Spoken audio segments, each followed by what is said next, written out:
दो दिन अंतराल के बाद माइक से गांव में घूम घूम कर अनाउंस करते हैं कि आप अपने बच्चे को नियत समय पर और विद्यालय ज्ञानावेश में विद्यालय भेजने का कष्ट करें ना। हम लोग जागरूक गार्जियन को भी जागरूक करते हैं। अब अभिभावक गोष्ठी ना डालो आदत रोज की, रगड़ रगड़ कर देह को मजना डालो आदत रोज की, रगड़ रगड़ तुम देह को मलना डालो आदत रोज की, रगड़ रगड़ कर देह को मजना डालो आदत रोज की। अच्छी आदत जिंदाबाद, अच्छी वैसा आहार जिसमें सभी पोषक तत्व उचित अनुपात में मौजूद होते हैं, जिसमें सभी पोषक तत्व उचित अनुपात में क्या होते हैं, मौजूद होते हैं ना। वैसे आहार को संतुलित आहार कहते हैं। संतुलित आहार का अगर हम सेवन करेंगे तो हम हिंताजन रोग से बच पाएंगे।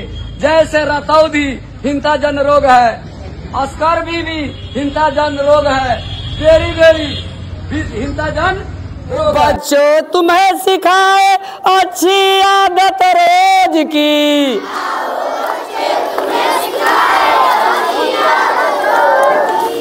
आओ बच्चे तुम्हें सिखाए अच्छी आदत रोज की। ऊपर हाथ करके विद्यालय में प्रवेश किए तो हम देखे कि आपके हाथों में झाड़ू था और वो झाड़ू किसी बच्चे को मारने के लिए आप प्रयोग नहीं कर रहे थे, बल्कि कचरा साफ करने के लिए प्रयोग कर रहे थे। लेकिन अन्य स्कूल में जाइएगा तो हेडमास्टर लोग कहेंगे हम तो HM हैं, हम झाड़ू लगाएंगे। HM भी एक मानव होते हैं। अब विद्यालय जो है अपना घर है, अपना परिवार है। विद्यालय परिवेश को माने साफ सुथरा रखना, यहाँ के पर्यावरण वो तो अंग्रेजी में क्या बोलेंगे? मुस्कुराओ, मुस्कुराओ, स्माइल, और हंसो, रो मत रो, यहाँ आओ, यहाँ मत आओ, जाओ वहाँ मत जाओ।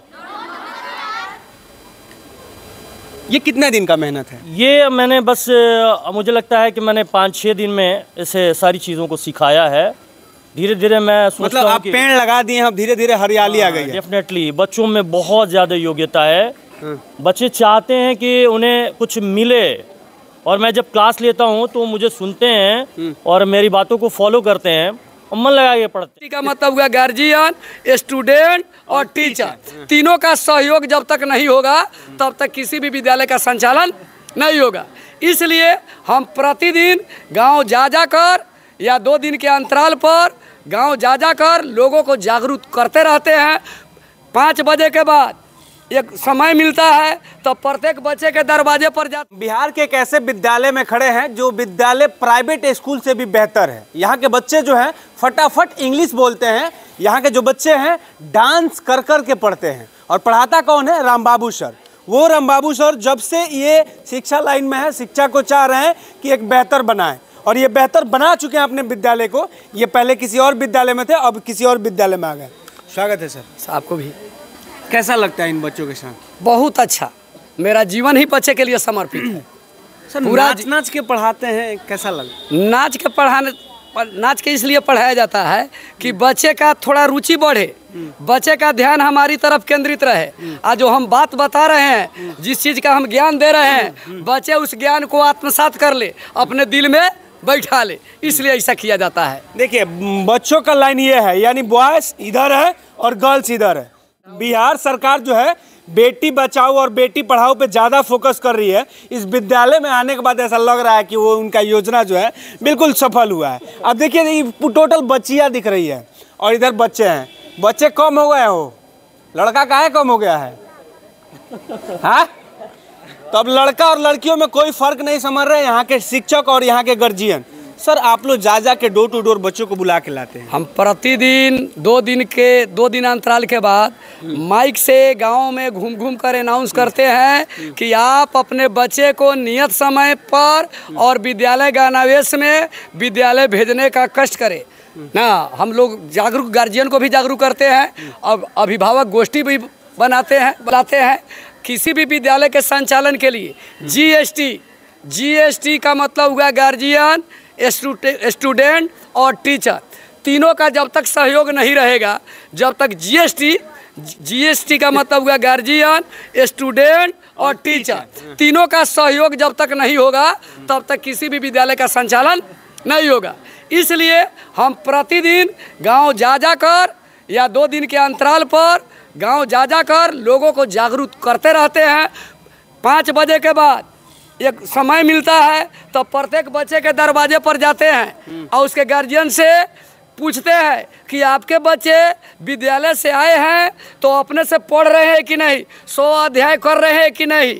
वहाँ पर गार्जियन के पास भी हम रुकते हैं। अच्छा, जब हम इस विद्यालय में प्रवेश किए तो हम देखे कि आपके हाथों में झाड़ू था, और वो झाड़ू किसी बच्चे को मारने के लिए आप प्रयोग नहीं कर रहे थे, बल्कि कचरा साफ करने के लिए प्रयोग कर रहे थे। लेकिन अन्य स्कूल में जाइएगा तो हेडमास्टर लोग कहेंगे हम तो HM हैं, हम झाड़ू लगाएंगे। HM भी एक मानव होते हैं। अब विद्यालय जो है अपना घर है, अपना परिवार है। विद्यालय परिवेश को माने साफ सुथरा रखना, यहाँ के पर्यावरण को अच्छा बनाए रखना प्रत्येक बच्चे का, प्रत्येक शिक्षक का पुनीत दायित्व है।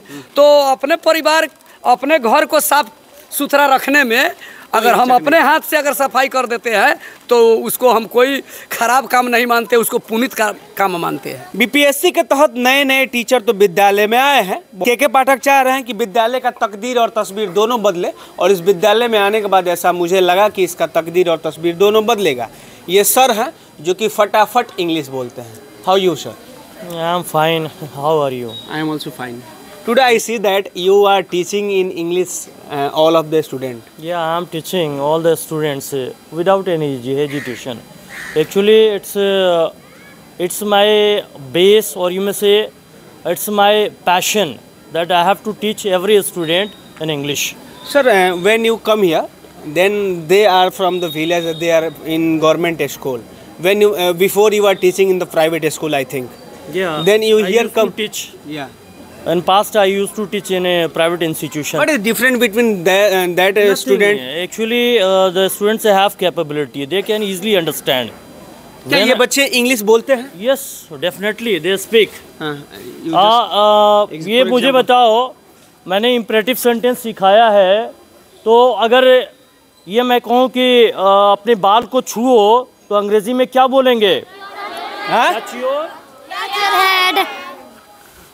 मुस्कुराओ, मुस्कुराओ, स्माइल, और हंसो, रो मत रो, यहाँ आओ, यहाँ मत आओ, वहाँ जाओ, वहाँ मत जाओ। ये कितना दिन का मेहनत है? ये मैंने बस मुझे लगता है कि मैंने 5-6 दिन में ऐसे सारी चीज़ों को सिखाया है। धीरे धीरे मैं सोचता मतलब हूँ आप कि पेड़ लगा दिए, अब धीरे धीरे हरियाली आ गई है। डेफिनेटली बच्चों में बहुत ज़्यादा योग्यता है। बच्चे चाहते हैं कि उन्हें कुछ मिले, और मैं जब क्लास लेता हूँ तो मुझे सुनते हैं और मेरी बातों को फॉलो करते हैं और मन लगा के पढ़ते हैं। राम बाबू सर का जो रिएक्शन है, डांस कर करके पढ़ाते हैं, उनकी बात मत पूछिए। वो उनके जैसा यूनिक आदमी मैंने आज तक नहीं देखा है। उनमें कैपेबिलिटी है और डाउन टू दी अर्थ हैं, ज़मीन से जुड़े हुए। आप ये कल्पना भी नहीं कर सकते, वो जो गंदा हो जाता है बाथरूम, वहाँ भी जाकर के सर उसको साफ़ कर देते हैं। और HM से तो ऐसी कल्पना की ही नहीं जा सकते। ये मेरा सौभाग्य है, या इस पूरे विद्यालय का सौभाग्य है कि उनके जैसा HM मिला हुआ है। चलिए, एक और मैडम है जो कि बीपीएससी के तहत आप भी हैं जी। कैसा लगता है? यानी बहुत अच्छा लग रहा है, काफी अच्छा लग रहा है मुझे। बहुत रिलैक्सेशन महसूस कर रही हूँ मैं यहाँ पे आके। जब मैं 500-600 बच्चों को पढ़ाती हूँ तो ये देख के मुझे बहुत अच्छा लगता है। ये मेरा सपना था कि मैं पब्लिक सर्विस में आऊँ। अच्छा, पहले इन मैडम लोग को कहा जाता था कि मैडम लोग जाके क्लास में स्यूटर बिना करती है, पेपर पढ़ती है।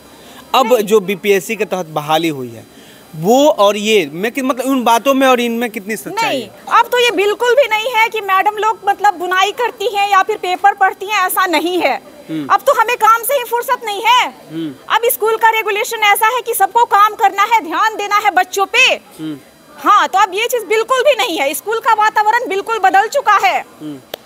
तो वाकई में इस स्कूल का वातावरण वाकई में चेंज हो चुका है। अगर आप चाह रहे हैं कि मतलब इस तरह से सभी विद्यालय में हो, तो सभी शिक्षक जो अपना 100% दे रहे हैं और बच्चे भी जो है 100% दे रहे हैं, नीट एंड क्लीन होके ऑन टाइम अब स्कूल चले आते हैं। इस वीडियो के बारे में आप क्या सोचते हैं, अपना कमेंट में राय जरूर दीजिएगा। जय हिंद, जय बिहार।